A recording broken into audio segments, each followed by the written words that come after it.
Hello students, myself is RP Singh. Today I am going to start second video of Unit 2nd class 9th. ठीक है ना? इसमें previous video में इससे पहले वाले वीडियो में हमने यूनिट 2nd का जो फर्स्ट वीडियो दिया है उसमें कुछ क्वेश्चन सॉल्व किए थे। उसमें इनसाइड जो क्वेश्चन थे कुछ जो अंदर पेजों पे दिए होते हैं उनको कुछ को सॉल्व किया हमने और कुछ क्वेश्चन देखिए इसमें सॉल्व करेंगे। ठीक है ना? जो बचे हुए हैं उसके बाद एक्सरसाइज स्टार्ट करेंगे। अब देखिए फर्स्ट क्वेश्चन है पेज नंबर 17 पर 2.1 एग्जाम्पल। इस एग्जाम्पल को देखिए सॉल्व करते हैं। एग्जाम्पल क्या है? ए solution contains 40 gram of common salt in 320 gram of water. Calculate the concentration in terms of mass by mass percentage of the solution. Mass by mass percentage में निकालना है। ओके, कैसे निकालेंगे? देखिए इसमें सॉल्यूट कितना दिया हुआ है, 40 ग्राम कॉमन साल्ट सॉल्यूट है और सॉल्वेंट है 320 ग्राम वाटर। तो देखिए सबसे पहले निकालेंगे हम मास ऑफ सॉल्यूट। देखिए mass of solute, mass of solute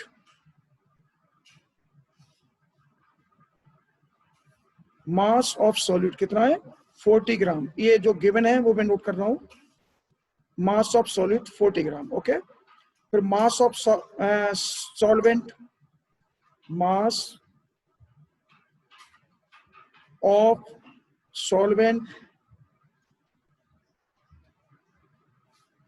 mass of solvent कितना दे रखा है क्वेश्चन में, 320 ग्राम, 320 ग्राम। ओके, इन दोनों को हम ऐड कर लेंगे। जब ऐड कर लेंगे तो क्या निकलेगा, मास of solution, mass of solution.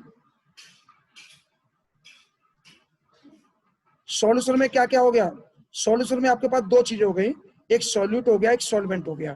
ठीक है ना? तो मास ऑफ सॉल्यूट, इसका फॉर्मूला लिखेंगे, मास of solute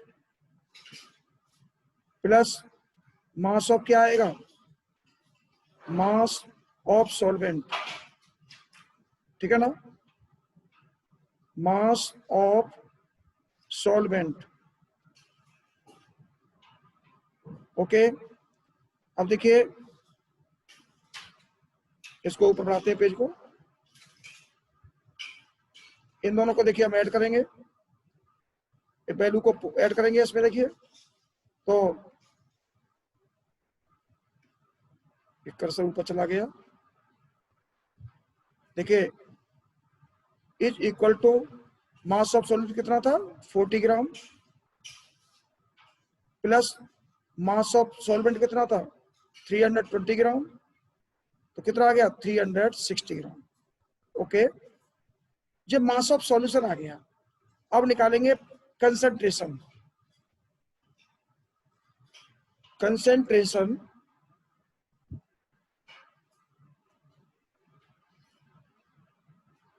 concentration of solution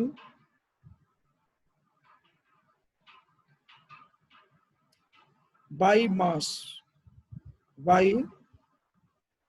W upon W percent. इसे मास परसेंट बोलते हैं। ठीक है ना? W by W, weight upon weight या mass upon weight, mass upon mass और परसेंट का साइन लगा दिया। तो क्या आएगा, देखिए मास, फॉर्मूला लिख देता हूं पहले, मास ऑफ सॉल्यूट, कर्सर ऊपर चला जाता है पता नहीं क्यों, मास ऑफ सॉल्यूट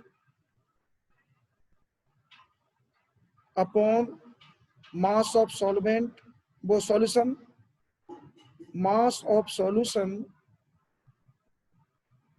मल्टीप्लाई कितने से, 100 से। कोई परसेंट निकाल रहे हैं हम।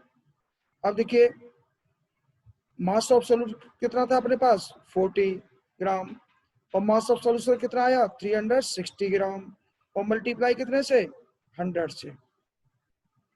ओके, ये देखिए 0 से हमने 0 कट कर दिया, 4 से इसको कट किया तो कितना आया 9, और 9 से 100 में डिवाइड लगाओगे तो 11.1, ये कंसंट्रेशन आ गया। ठीक है ना, तो ध्यान रखेंगे। ये कैसे क्यों चला जाता है? देखिए ये इसमें हमने क्या किया, मास ऑफ सॉल्यूशन सबसे पहले निकाला, तो सॉल्वेंट का मास जोड़ा, सॉल्वेंट का मास जोड़ा, ये ऐड किया 360 आ गया। फिर कंसंट्रेशन ऑफ सॉल्यूशन निकाला, तो weight by weight, mass by mass, तो mass of solute upon mass of solution into 100, ये डिवाइड दिया 40 अपॉन 360, ये सॉल्यूशन निकल के कितना आ गया 11.1 ओके %। अब आता है देखिए नेक्स्ट क्वेश्चन। नेक्स्ट क्वेश्चन क्या है, ये पेज नंबर 24 पर है। अगर आप बुक अपनी खोल करके देखेंगे तो पेज नंबर 24 पर एक क्वेश्चन मिलेगा आपको।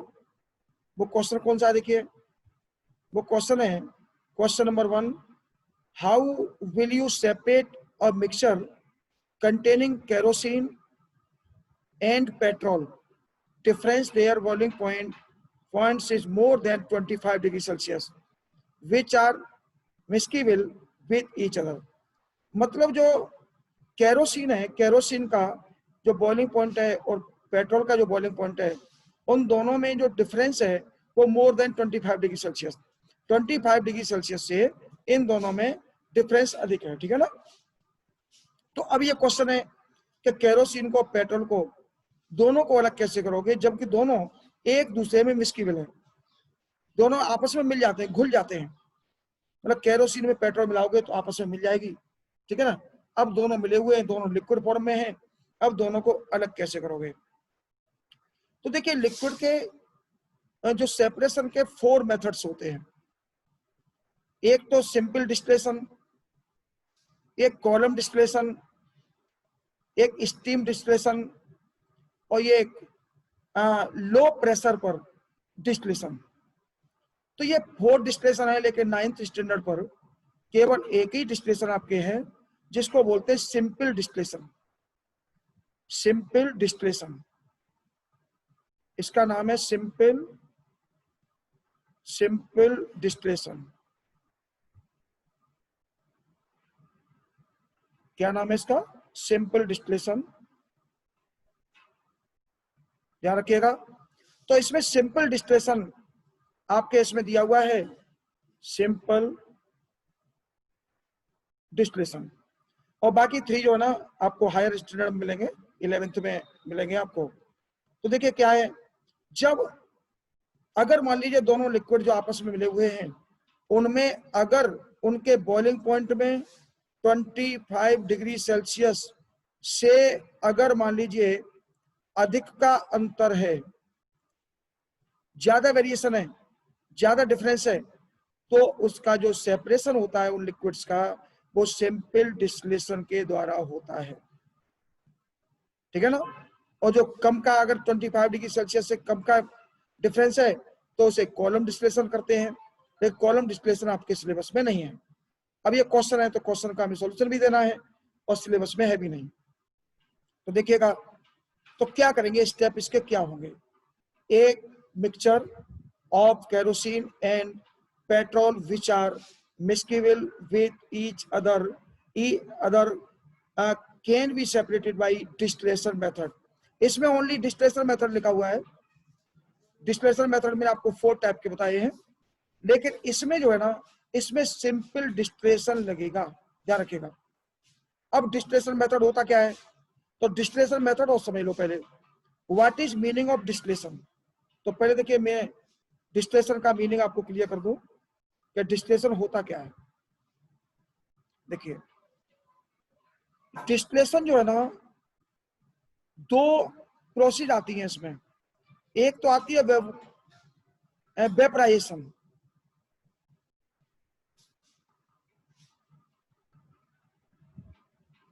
वेपराइजेशन पहले आपने एवोपरेशन किया, वेपराइजेशन किया, फिर उसके बाद कंडेंसेशन किया,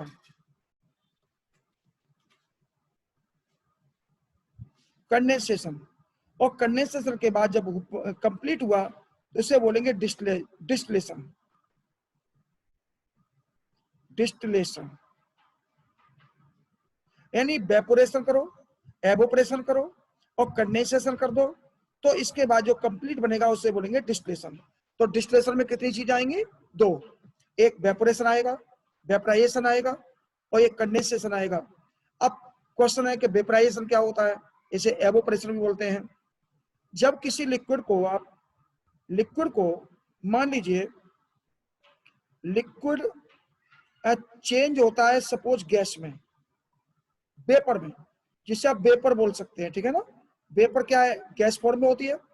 जब लिक्विड वेपर में चेंज होता है तो इसे वेपराइजेशन बोलते हैं। और जब गैस किस में चेंज होती है? गैस चेंज होती है लिक्विड में, तो इसे बोलते हैं कंडेंसेशन। ओके, तो लिक्विड को जब गैस में चेंज करते हैं तो इसे वेपराइजेशन बोलते हैं, और गैस को जब लिक्विड में चेंज करते हैं ठंडा करके तो इसे बोलते हैं कंडेंसेशन। लिक्विड को जब आप हीट करोगे, लिक्विड को जब हीट करोगे तो गैस में चेंज होगा वो, तब उसे बोलेंगे वेपराइजेशन। और जब गैस को कोल्ड करोगे, कूल करोगे, तब वो लिक्विड में आएगा, उसे बोलेंगे कंडेंसेशन।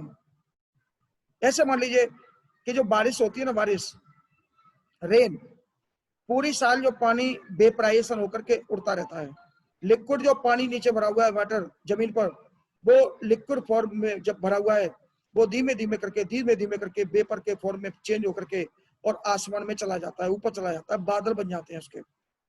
और फिर वही गैस फॉर्म में जो वाटर है ऊपर वेपर फॉर्म में, वही जब ठंडी हवाएं जब आती हैं मानसून में, तो जब उस वक्त क्या होता है, फिर वो कोल्ड होकर के, ठंडा होकर के कंडेंस को बोलते हैं कंडेंसेशन, कंडेंसेशन होकर के फिर वो क्या होता है, वापस लिक्विड फॉर्म में आ जाता है। तो फिर लिक्विड फॉर्म में आकर के नीचे टपकने लगती है बूंदों के रूप में, उसी को बोलते हैं रेन, बारिश। तो उसमें पहले हुआ वेपराइजेशन, फिर हुआ कंडेंसेशन, और कंडेंसेशन के बाद जो दोनों को मिलाकर के जो बोलेंगे ना, कंप्लीट दोनों को मिलाकर के, उसे बोलेंगे डिस्टिलेशन। तो ध्यान रखिएगा, डिस्टिलेशन में पहले वेपराइजेशन आएगा, उसके बाद कंडेंसेशन आएगा। अब देखिए क्या करेंगे हम इसको, इतना पूरा क्लियर हो गया होगा। अब देखिए, take a mixture in a distillation flask. ये जो है ना आपके सामने, इससे बोलेंगे डिस्टिलेशन फ्लास्क। ये डिस्टिलेशन फ्लास्क बना हुआ है, इसमें मिक्सचर को हमने लिया, इसमें दोनों चीजों का मिक्सचर बना हुआ है, ठीक है ना, केरोसिन और पेट्रोल, ये दोनों का मिक्सचर इसमें भरा हुआ है। ओके, और fit it with a thermometer, thermometer इसमें फिट कर दिया। थर्मामीटर क्यों फिट कर दिया? मैं एक एग्जांपल देके आपको समझाता हूं। मान लीजिए एक का बॉइलिंग पॉइंट, सपोज, ध्यान रखना, कोई भी दो लिक्विड हो, नॉट ओनली केरोसिन और नॉट ओनली पेट्रोल, यहाँ तो केरोसिन और पेट्रोल का एग्जांपल दिया हुआ है। मैं यहाँ पर मान लीजिए कि कोई भी हो सकता है लिक्विड। मान लीजिए एक का बॉइलिंग पॉइंट है सपोज 100 डिग्री सेल्सियस, ओके, और एक का दिया हुआ है मान लीजिए 150 degree Celsius, more than 25 degree Celsius, 25 से ज्यादा डिफरेंस होना चाहिए। अब मान लीजिए आपने हीट किया और थर्मामीटर नहीं लगाया। जब थर्मामीटर नहीं लगाया तो आपको पता नहीं लगेगा कि इसमें हमने टेम्परेचर कितना कर दिया लिक्विड का, सॉल्यूशन का, और गलती से मान लीजिए टेम्परेचर इंक्रीज होकर के 150 डिग्री सेल्सियस हो गया मान लीजिए। अब पता तो है नहीं कितना हो रहा है, तो ध्यान रखिएगा, दोनों बॉयल होकर के, दोनों लिक्विड बॉयल होकर के आएंगे ऊपर, और इस वाटर कंडेंसर के द्वारा ठंडे होंगे, इसमें कंडेंस होगा वो, और कंडेंस होकर के दोनों ही इसमें टपकना चालू हो जाएंगे, यानी कि रिसीवर में दोनों भर जाएंगे। तो इसमें दोनों लिक्विड आ गए, एक 100 वाला भी आ गया, एक 150 वाला भी आ गया। तो ये हमें देखने के लिए कि कहीं टेम्परेचर ज्यादा बॉइलिंग पॉइंट वाले के, मोर बॉइलिंग पॉइंट है ना, उसके सेम ना हो जाए गलती से कहीं भी, इसलिए हमने थर्मामीटर लगाया। अब मान लीजिए थर्मामीटर पड़ा हुआ है और सपोज ये दोनों इसमें भरे हुए हैं लिक्विड डिस्टिलेशन फ्लास्क में, तो हमें ये देखना है कि टेम्परेचर कहीं भी 100 डिग्री सेल्सियस वाले से ऊपर ना चला जाए गलती से भी। तो जब 100 डिग्री सेल्सियस वाले के बराबर करोगे तो बॉयल कौन सा होगा, बॉयल होगा 100 डिग्री सेल्सियस वाला, 150 वाला बॉयल नहीं होगा, ठीक है ना। तो 100 वाला बॉयल होगा, यानी कम टेम्परेचर, कम बॉइलिंग पॉइंट वाला बॉयल होगा, और वो कंडेंस होकर के इसमें आ जाएगा। तो इसमें 100 डिग्री सेल्सियस वाला आ जाएगा, और 150 वाला कहाँ बचेगा, 150 वाला इसमें बच जाएगा, ध्यान रखिएगा। तो दोनों सेपरेट हो गए, नहीं हो गए, इस तरह से देखिए इनका सेपरेशन हो जाएगा, ठीक है ना। तो अब देखिएगा, इसमें थर्मोमीटर लगा दिया, arrange the apparatus as shown in figure, और पूरा एपरेटस जो हमने इस फिगर के हिसाब से लगा दिया, बना दिया। हीट द मिक्सचर स्लोली, अब हमने इस मिक्सचर को स्लोली हीट किया, ठीक है ना, मिक्सचर को हमने स्लोली हीट किया, इस वाले मिक्सचर को जब हीट किया तो क्या हुआ, पेट्रोल वेपराइज फर्स्ट। पेट्रोल जो है ना, पेट्रोल का जो बॉइलिंग पॉइंट होता है वो कम होता है, आपको मालूम है, गैसियस फॉर्म में होती है, लिक्विड फॉर्म में होती है, तुरंत वो गैसियस फॉर्म में चेंज हो जाती है। अगर आप कटोरी में भर करके पेट्रोल को भर दीजिए और दूसरी कटोरी में केरोसिन को भर दीजिए, और आप देखेंगे पहले कौन गायब होगी, पहले गायब हो जाएगी पेट्रोल। क्यों, why, because the boiling point of petrol is less than the boiling point of kerosene, okay ना। तो पेट्रोल का बॉइलिंग पॉइंट कम है, इसलिए पेट्रोल पहले वेपराइज होगी, और वेपराइज होकर के फिर वाटर कंडेंसर के द्वारा इसमें नीचे से वाटर ठंडा, यहाँ से देखिए, यहाँ से देखिए, यहाँ से कोल्ड वाटर जाता है इसमें, और हॉट वाटर होकर के यहाँ से निकलता रहता है, क्योंकि इसमें जो हॉट गैसेज अंदर से आएंगी, वेपर हॉट होंगी, वो ये वाटर इसमें भरा हुआ है, तो वाटर धीमे धीमे करके हीट होता रहेगा, तो हॉट वाटर यहाँ से निकलता रहेगा, हॉट वाटर, ध्यान रखिएगा, हॉट वाटर यहाँ से निकलता रहेगा, और कोल्ड वाटर यहाँ से एंटर करेगा, तो इसको ठंडा करता रहेगा वेपर को, तो वेपर ठंडी होकर के कंडेंस होती रहेगी, और कंडेंस होकर के रिसीवर में आती रहेगी। Petrol vaporise first as it has lower boiling point, क्योंकि उसका लोअर पॉइंट बॉइलिंग पॉइंट कम होता है, पेट्रोल का बॉइलिंग पॉइंट कम होता है, लोअर होता है। कंडेंस इन द कंडेंसर, इस कंडेंसर में कंडेंस हो जाती है, मतलब दोबारा लिक्विड फॉर्म में आ जाती है वेपर फॉर्म से। Collect from the condenser outlet, condenser outlet से ये यहाँ से निकलती रहती है, यहाँ से, और आकर के रिसीवर में हो जाती है। Kerosene is left behind in the distillation flask, और केरोसिन जो है ना डिस्टिलेशन फ्लास्क में रह जाता है, ओके। तो मैंने एक एग्जांपल लेकर के आपको समझा दिया है, ठीक है ना। यहाँ एग्जांपल कोई सा भी हो सकता है, यहाँ तो पेट्रोल और केरोसिन का एग्जांपल है। पेट्रोल का तो बॉइलिंग पॉइंट बहुत कम होता है, और केरोसिन का बॉइलिंग पॉइंट बहुत ज्यादा होता है, तो पेट्रोल पहले वेपराइज होगी, और केरोसिन हमारा डिस्टिलेशन फ्लास्क में बच जाएगा। क्लियर हो गया टॉपिक। अब देखिए नेक्स्ट क्वेश्चन आ रहा है। नेक्स्ट क्वेश्चन क्या, देखिए नेक्स्ट क्वेश्चन है इसी पेज नंबर 24 का ही।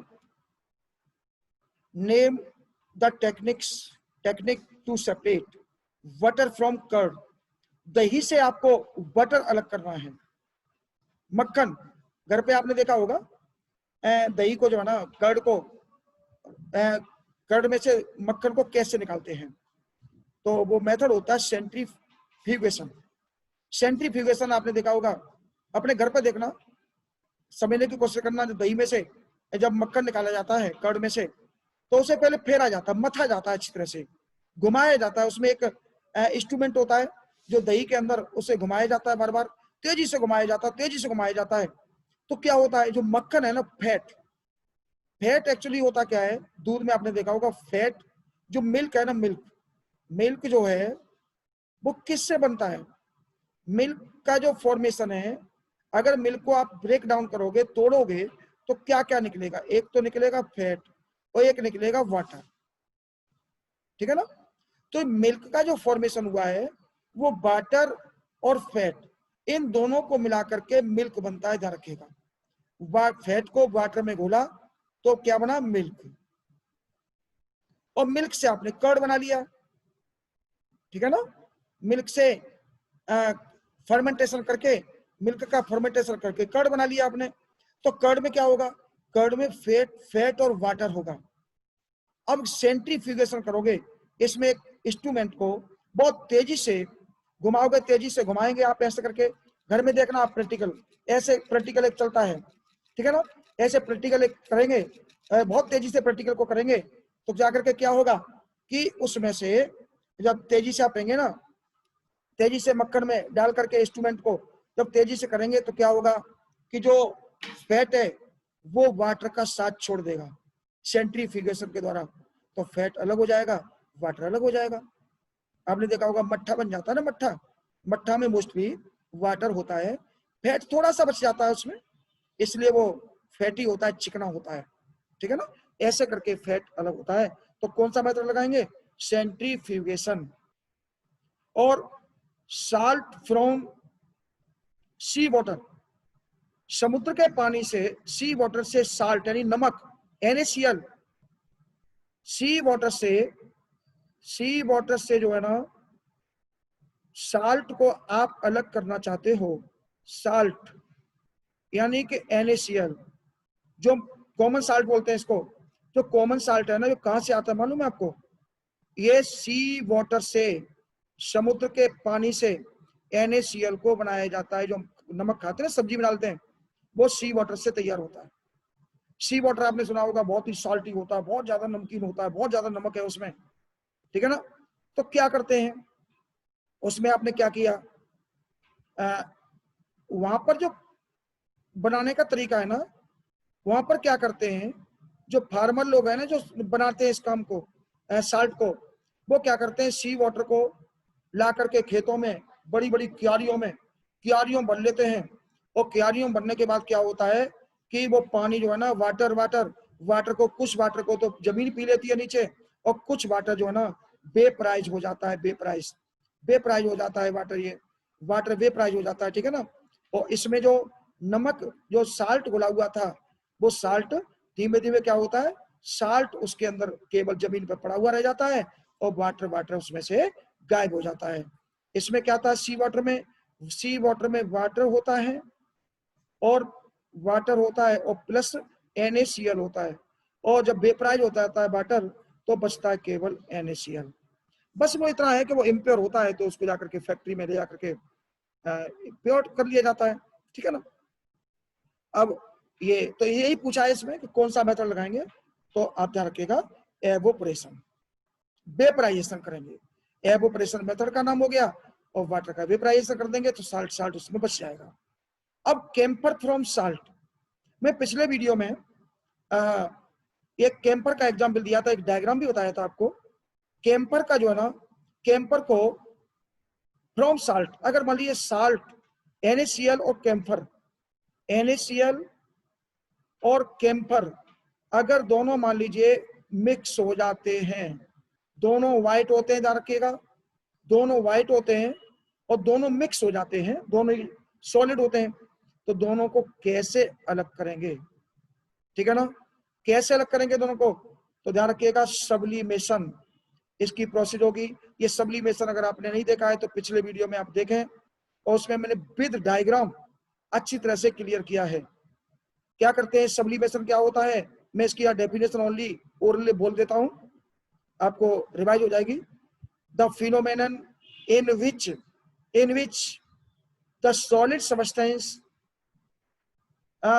changes directly into gaseous form during heating is called sublimation, and that substance is called sublimate.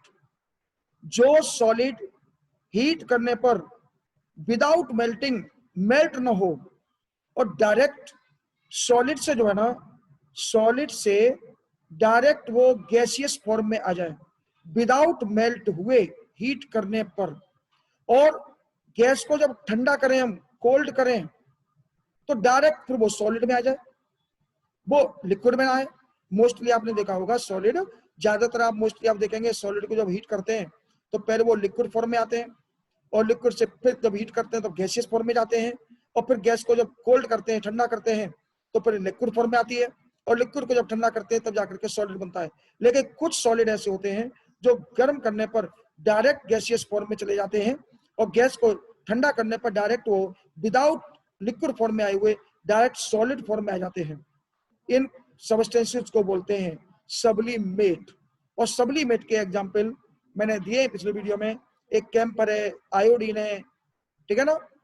तो ये जो ना, आप इसमें कैम्पर को साल्ट से, साल्ट सब्लिमेट नहीं है, साल्ट को जब आप हीट करेंगे तो वेपराइज नहीं होगा, ध्यान रखिएगा, ठीक है ना। कैंपर डायरेक्ट वेपराइज होगा और वेपराइज होकर के आपको अलग से मिल जाएगा, ठीक है ना।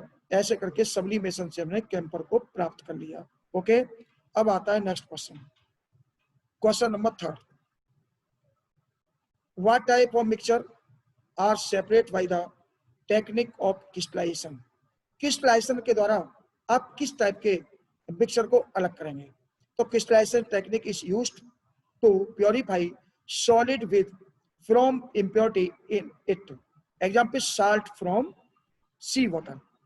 तो सी वाटर से साल्ट को जो अलग अलग करने की टेक्निक है ना, वो क्रिस्टलाइजेशन है। अभी आपने ऊपर देखा वेपराइजेशन, तो वेपराइजेशन पहले वेपराइजेशन होता है और वेपराइजेशन के बाद क्रिस्टलाइजेशन होता है, ये ध्यान रखिएगा। वेपराइजेशन करेंगे, उसके बाद सॉलिड मिलेगा, सॉलिड का क्रिस्टलाइजेशन करेंगे, तब जाकर के आपको मिलेगा। तो क्रिस्टलाइजेशन जो है ना, इसमें ओनली क्रिस्टलाइजेशन बोला है, तो क्रिस्टलाइजेशन का ध्यान रखिएगा। क्रिस्टलाइजेशन में वेपराइजेशन पहले आएगा। तो जैसे भी आपने बताया था ऊपर मैंने, डिस्टिलेशन, डिस्टिलेशन करने के लिए आपको पहले एवोपरेशन करना होगा, फिर कंडेंसेशन करना होगा, दोनों को मिलाकर के आप क्या बोलेंगे, डिस्टिलेशन। ऐसे ही क्रिस्टलाइजेशन है, तो क्रिस्टलाइजेशन करने के लिए पहले आपको एवोपरेशन करना होगा, ठीक है ना, उसके बाद क्रिस्टलाइजेशन होगा, ध्यान रखिएगा। तो ये अलग कर लेंगे इसको। अब आता है नेक्स्ट 24 पेज नंबर पर ही और क्वेश्चन है जो 1 नंबर अलग से दिए हुए हैं। आप बुक उठा करके अपनी एनसीईआरटी की बुक देख लें, ये एनसीईआरटी बुक का मैं सॉल्यूशन दे रहा हूं, ठीक है, ध्यान रखिएगा। तो अब फर्स्ट क्वेश्चन क्या है, क्लासीफाई 24 पेज पे है, फॉलोइंग एज केमिकल और फिजिकल चेंजेस। आपको इनमें से जो है ना फिजिकल और केमिकल चेंजेस को अलग अलग करना है। तो पहले तो आप ध्यान रखें फिजिकल चेंज क्या है। फिजिकल चेंज पहले मैं आपको थोड़ा सा समझा देता हूं। फिजिकल चेंज में क्या होगा,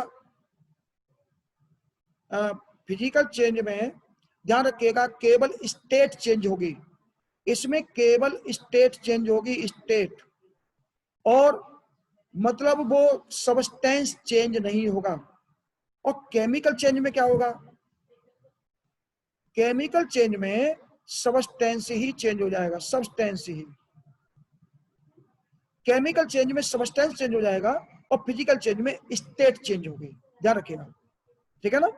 तो अब देखें कटिंग ऑफ ट्रीज, अगर आप ट्रीज को कट करते हैं तो सोच के देखिए, खुद से सोचिए, कट जब ट्री को आप कट करोगे तो लकड़ी को जब कट करोगे तो कट करने के बाद क्या होगा, अरे वो लकड़ी तो रहेगी, वुड की बुढ़ी तो रहेगी, केमिकल चेंज नहीं हुआ इसमें, ये होगा फिजिकल चेंज।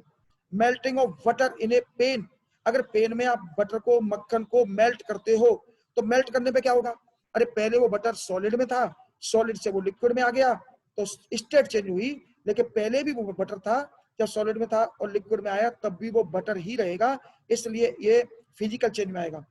रस्टिंग ऑफ अलमीरा, अलमारी, घर में जो लोहे की अलमारी खड़ी होती है ना, उस पर रस्टिंग हो गई, उस पर जंग लग गई। जंग, अलमारी किसकी बनी होती है, लोहे की, Fe की, इसे वाटर मिला और ऑक्सीजन मिली एटमॉस्फेयर से, तो क्या हुआ, इस पर रस्टिंग हो गई। रस्टिंग का फॉर्मूला होता है Fe2O3 और डॉट, ध्यान रखिएगा इसमें वाटर और लग जाएगा, रस्टिंग का फॉर्मूला बता रहा हूं, Fe2O3 डॉट XH2O। एक्स में से number of molecules of water, water के कितने मॉलिक्यूल होंगे, दिस इज अननोन, ये ज्यादा भी हो सकते हैं कम भी हो सकते हैं, ठीक है ना। ये उस सिचुएशन पर डिपेंड करेगा कि उस आयरन को, उस लोहे को कितना वाटर अवेलेबल है, वहां पर ह्यूमिडिटी क्या है, एयर में वाटर कितना अवेलेबल है, ह्यूमिडिटी क्या है। अब कमरे में आप कहेंगे हम अलमारी के ऊपर पानी तो डालेंगे नहीं, फिर उस पर रस्टिंग क्यों हो जाएगी, तो वो ह्यूमिडिटी के कारण, कमरे में जो ह्यूमिडिटी होगी ना, एयर में जो वाटर होगा वेपर फॉर्म में और ऑक्सीजन तो होगी होगी, तो उसके कारण उस पर लग जाएगी, रस्टिंग आ जाएगी, जंग लग जाएगी, ठीक है ना, जिससे धीमे धीमे करके जो सारा लोहा है आयरन अलमीरा में लगा हुआ, अलमारी में लगा हुआ, वो धीमे धीमे करके सारा का सारा खराब हो जाएगा रस्टिंग के कारण। तो रस्टिंग में आपने देखा Fe से क्या बना, Fe से Fe2O3, ये पूरा बन गया, तो इसमें केमिकल फॉर्म चेंज हो गई, इसे बोलेंगे केमिकल चेंज, ध्यान रखिएगा, क्या बोलेंगे, केमिकल चेंज, ध्यान रखिएगा। ये फिजिकल चेंज हो गया, ये फिजिकल चेंज हो गया, ये केमिकल चेंज हो गया। Boiling of water from steam, boiling of water to form steam, to form steam, मतलब वाटर को गर्म करके स्टीम बनाना, भाप बनाना। तो इसमें क्या हुआ, इसमें केवल स्टेज चेंज हो रही है, लिक्विड फॉर्म से वेपर फॉर्म में, गैसेस फॉर्म में जा रहा है। आप ठंडा करेंगे तो वापस लिक्विड आपको मिल जाएगा। ये फिजिकल चेंज है, ध्यान रखिएगा। Passing of electricity through water and the water breaking down into hydrogen and oxygen gas. Water में क्या किया आपने, वाटर में इलेक्ट्रिसिटी फ्लो की, इलेक्ट्रिक फ्लो की, ध्यान रखिएगा। इलेक्ट्रिक जब फ्लो की आपने तो क्या निकलेगा, ये हाइड्रोजन गैस निकलेगी, ध्यान रखिएगा। और क्या निकलेगी, ऑक्सीजन गैस, ठीक है ना। बैलेंस कर लेंगे इसको, ये तो दो गैस निकलेगी, सबस्टेंस चेंज हो गया। देखिए ये वाटर था और ये गैस बन गई, ठीक है ना। ये गैस भी अलग अलग हो गई, हाइड्रोजन गैस और ऑक्सीजन गैस सेपरेट हो गई, तो केमिकल चेंज होगा, ठीक है ना। वाटर से ऑक्सीजन गैस और हाइड्रोजन गैस बनी है, ये होगा केमिकल चेंज, ध्यान रखिएगा। और making a fruit salad with raw fruits and चलो वो क्वेश्चन बाद में है। फ्रूट सलाद, एक एग्जांपल आप लेके देखिए। आप फ्रूट की सलाद बना रहे हो, जैसे मान लीजिए टमाटो आपने काटा, ये टमाटो सपोज आपने काटा, बीच से काट दिया इसको, इसके दो पीस हो गए।